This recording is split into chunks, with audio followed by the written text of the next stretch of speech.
Greetings from Boston. My name is Aaron Knapp. Welcome to Tennis Talk Daily. Rafael Nadal has steamrolled over Kei Nishikori in the Monte Carlo Masters final, beating the Japanese number one 6-3, 6-2, and it was a pretty decisive victory for Nadal. Congratulations to Rafa Nadal for taking his 11th Monte Carlo Masters title and for taking his record 31st Masters 1000 title. It's an impressive accomplishment. He wants to be the greatest player of all time, and with this victory today, he does keep that possibility open.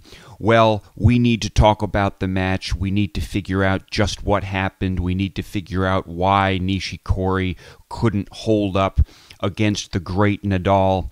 And we also need to discuss a few viewer comments to my last video. Let me remind you, we have some great tournaments and great coverage coming up over the next few weeks. Again, the clay court tournaments in Europe are proceeding apace. Of course, in May, we're going to have Madrid, followed by Rome, and then, of course, the French Open, Roland Garros, and we are going to be covering every part of this journey through this particular phase of the tour. I'm looking forward to your viewership. I'm looking forward to having a discussion about all of this. So subscribe, give the video a thumbs up. Everyone is welcome here at Tennis Talk Daily. The only requirement is that you love tennis. So let's talk about this final. Let's talk about what's to come. Let's talk tennis.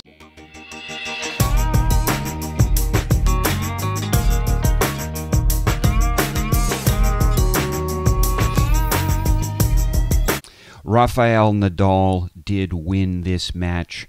Nishikori didn't lose it as much as Rafa did win it. I will give him full credit for that. He played a great match of tennis in general. There were some errors. There were some cracks. I think there are cracks in the crown, folks. I'm not sure Nishikori exposed them, but they are evident, and they were evident from this match. Of course, Nishikori broke Nadal early in the first set, then had a break point later in the first set, but in general was unable to protect his serve sufficiently, and Rafa won the match based on 4 breaks of serve, a break back in the first set, and then another break, and then 2 breaks in the second set. Rafa played his game, which is a very penetrating game.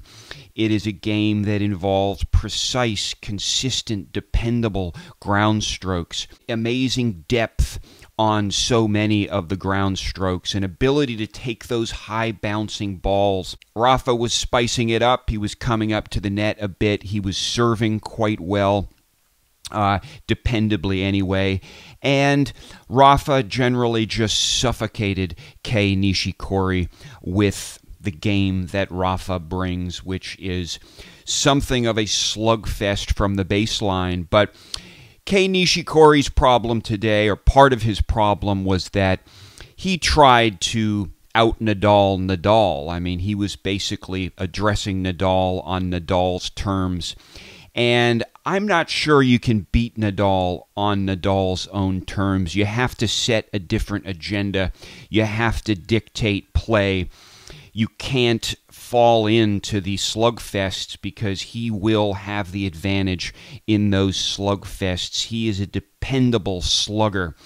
And on clay, again, with these high bounces, he has amazing, unique, exceptional abilities to take control of the ball with these high bounces. Of course, that incredible topspin that he puts on his shots was suffocating Kei Nishikori in many ways. But Kei Nishikori made some errors of his own. I do think that that general approach of trying to beat Nadal from the baseline was bound to fail. I think that we didn't see enough of the Nishikori on display in the third set in the match with Zverev. That's the Nishikori I was looking for. And that's the Nishikori who was executing some amazing drop shots, moving around the court very well, dictating play, taking the ball on the rise, taking the ball early. There wasn't enough of that. You can't really say he was putting Rafa under pressure, putting Rafa behind the 8 ball by kind of surprising him with quick returns. No, that wasn't really happening. He did start to take the ball a little earlier in the second set, but you also saw problems from Nishikori's two-handed backhand, particularly at the net when he was caught up at the net a few times. He tried to volley with the two-hander, and it was just a total disaster. A few shots that would have been great for Federer, backhand overheads. These were made, of course, for people that can hit good one-handers. The one-handers on the tour can hit these backhand overheads much better in general. And, of course, Roger is the master. Well, Nishikori missed a few of those as well. So, generally, Nishikori also did not serve dependably. The first set did see Nishikori breaking the great Rafael Nadal's serve, and there were some errors from Nadal. But in general, I will give credit to Nadal for playing a great match, playing a tremendous match. Basically a consistent match. Once he got into that steamroll mode in the second set, it's just mind-blowing to watch him march through a tennis match like that. Totally determined, totally committed. The only person I can think of who does that with that amount of focus and commitment is, of course, Roger Federer. Basically, from the first time he broke Nishikori and then consolidated, I thought it was over, and that's what I tweeted. I said, this smells over to me. And there were a few games left, but again, Nadal was on the march.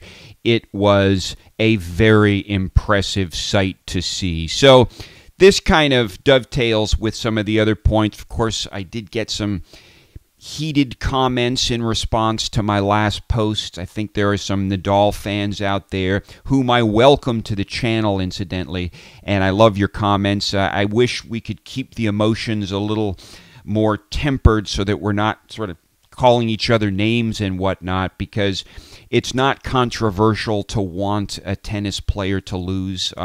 Every tennis fan on earth has wanted a player to lose at one time or another. And in fact, pretty much in every match, if you have a favorite player in a given match, that means, you know, by definition, you want the other player to lose. So it's something that we're going to have to kind of talk about in terms of this asserted mission with respect to Nadal, but there are some deeper reasons for it. It does not, people are talking about hate, and, you know, I can feel your hatred for Nadal, Aaron. No, I do not hate Rafael Nadal. I love Rafael Nadal. I love Roger Federer more, but I love Rafael Nadal. I love what he offers to the game. I'm concerned about bigger issues, about the variety of play in the game of tennis, the future of tennis, the future of Roger Federer's tennis legacy. I'm concerned with big, big issues. This is not about Rafael Nadal, certainly nothing personal with respect to Rafael Nadal. And so I have 3 messages for people, and the 3 messages correspond to, I think, the different kinds of people that might be watching. To the first group of people, to the people who are Federer fans who agree with me that we need to protect Federer's legacy. We need to do what we can to do it. The one-hander, the preservation of the one-hander is critical to preserving Federer's legacy, and also very good for the game. For the people who want Federer's legacy to survive and at least be part of the mix. Again, at this point, Federer is going to become at some point, if something doesn't change, Federer is going to become at some point a player that you look under at the museum glass at, right? They'll be in the museum and say, oh, they used to hit backhands that way. Isn't that interesting, Roger Federer? There'll be historical curiosities. So for the people who don't want Roger Federer to become a mere historical curiosity, possibly in the future, for the people in the audience who think it's legitimate to oppose Rafael Nadal's clear purpose and mission to become the greatest tennis player of all time, and thereby his mission to dethrone Federer from that position, to take from Federer that distinction. For the people who think it's legitimate to counter that by supporting other players, by supporting, maybe we'll call them Federer warriors, well, to them I say there will be more chances. There were cracks in the crown evident today, and there will be more chances, and we'll be talking about those chances. And they're coming right up. We're going to have a lot more coverage of all of this. To the people who are Federer fans, but who felt uncomfortable talking about the idea of sort of vanquishing Nadal, kind of having a mission of taking Nadal down, again, vanquishing the king of clay. You have kind of a discomfort. You're a Federer fan, but you have a discomfort with that whole idea. My response to you first, again, is that I think every tennis player in the world has at one point or another wanted a player to lose. There's nothing controversial about that. It's no hard feelings. It's nothing personal. It's just sports. We're just doing sports here, but we're talking about big issues within sports. The implications are really big, if you ask me. So for those people, how do you feel? I ask you, how do you feel after that match? I want to know. Do you feel great for Nadal? What do you feel? How do you feel that Nadal holds a record for 31 Masters 1000 titles? Federer might not catch that record. We don't quite know. It's certainly possible for him to do so. At this point, I think he's trailing 4 titles, 3 or 4 titles.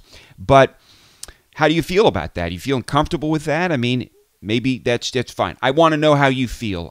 I used to be one of you, in fact, and I still am not quite in one camp or the other. I'm considering this other position, which I think is a legitimate one with a lot of important, legitimate, honest reasons. But I'm interested in your views. And then finally, for the people who are the pro-Nadal people, who are obviously happy today, I say congratulations, your man won.